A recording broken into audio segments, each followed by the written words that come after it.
ඒ දූ දරුවන් මේ ඥාති හිත මිත්‍රාදී හිත මිතුරන් සියලුම දෙනා එකට එකතු වෙලා අද දවසේ මේ ඕලන්දවත්ත මේ නිවාසයේ තාම වටිනා කියන පින්කමක් මේ වෙලාවේ සිද්ධ කරගත්තා.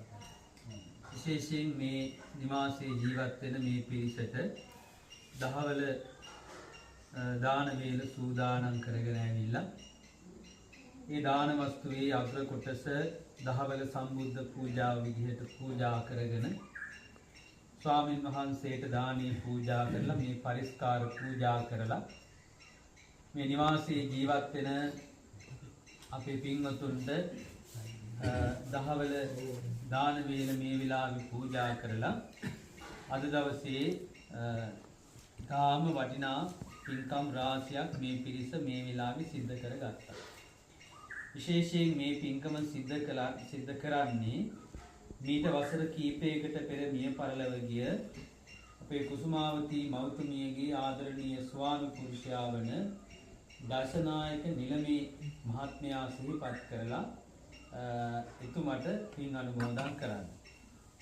ඒ වගේම එතුමියගේ මෞතුමිය එමෝනෝනා ඒ මහත්මිය සහ පියතුමා පොඩි සිඤ්ඤෝ යන අය සිහිපත් කරලා ඒ ඇතුළු පවුලේ නමින් මිය පරලොව ගිය සියලුම ඥාතිවරු සිහිපත් කරලා මේ සහ සම්බන්ධ වුණ පිරිසගේ නමින් මිය පරලොව ගිය සියලුම ඥාතිවරු සිහිපත් කරලා ඒ අයට පින් අනුමෝදන් කරන්න.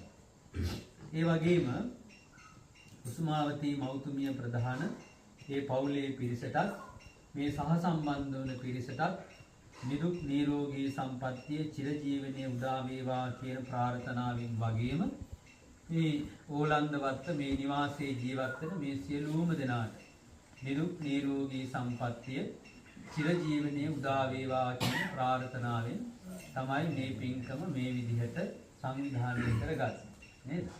ඉතින් මේ පින් උතුම් නිතරම පින් දහම් සිද්ධ කරන අය අමුතුවේ දිගට බණ කියන්න උවමනාවක් නැහැ. බුදුහාමුදුරුවෝ දේශනා කරනවා උන්වහන්සේගේ පුංචි දේශනාවක් තියෙනවා. ගිහි භූතස්සපි උපකාරානි පුඤ්ඤානි පබ්බජිතස්සපි උපකාරානි පුඤ්ඤානි දේව භූතස්සපි උපකාරානි පුඤ්ඤානි. මොකක්ද ඒකේ තේරුම?